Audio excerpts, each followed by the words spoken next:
In yet another sickening exploitation of a tragedy to score cheap political points, a CNN panel leeched onto the shooting at a San Diego area synagogue as an excuse to smear President Trump.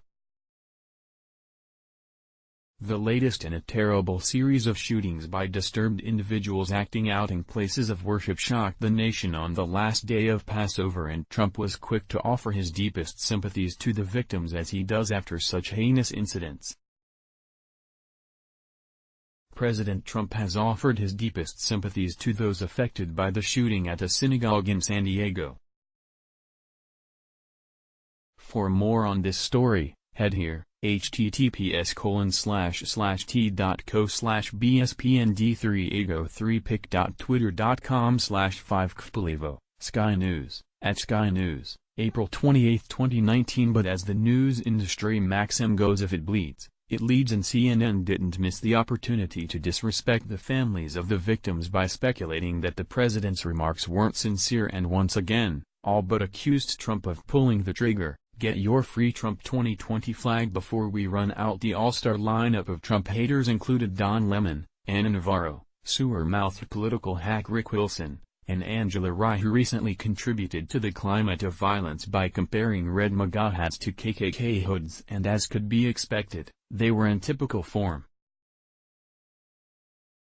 Via the Washington Free Beacon, CNN panel questions whether Trump's condolences after synagogue shooting are sincere. A CNN panel questioned whether President Donald Trump's condolences in the wake of a shooting on a California synagogue on Saturday were sincere. I just wonder how much easier it would be for the president to set a tone if he just would maintain the tone, former Congressional Black Caucus Executive Director Angela Rye said. We talked already about, Lisa, the way that he campaigned.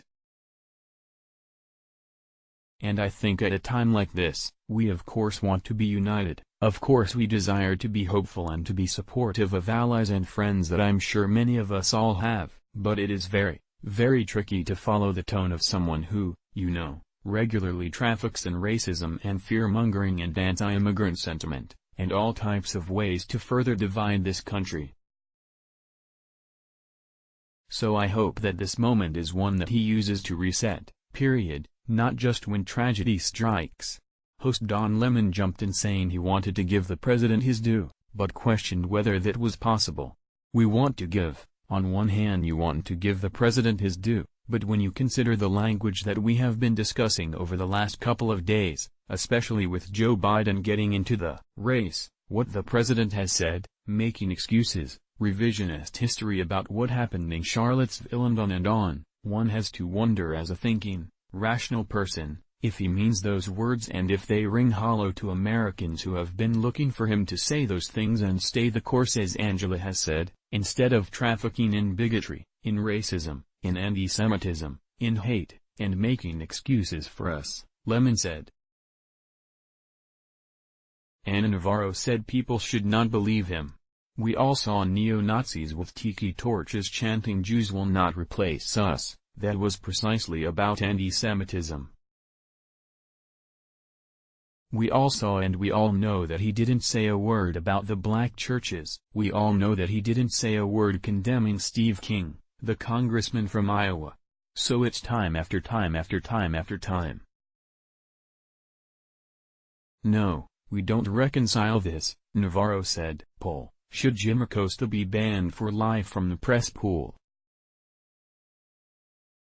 The reference to the neo-Nazis with tiki torches is a slick tie to the repulsive campaign commercial from Sleepy Joe Biden, which relied on the big lie that Trump praised the worst elements of the Charlottesville incident as good people, which he never did. Special offer: Gold Trump 2020 coin for 50% off. Get yours today. New York Times apologizes for cartoon bearing anti-Semitic tropes. Isami https://t.co/njig9raj. Haaretz.com, @Haaretz.com. April 28, 2019. The panel had nothing to say about the New York Times publication of a horrifically anti-Semitic cartoon of Trump and Israeli Prime Minister Benjamin Netanyahu that would have been right at home in the pages of Julius Streicher's Der Stürmer. But let's face it, CNN's business model no longer depends on telling the truth to the public like any respectable news organization would. Shameful but par for the course for a propaganda machine like the self-proclaimed most trusted name in news. God only knows that they'll do for an encore. You might like Let's Block ads. Why?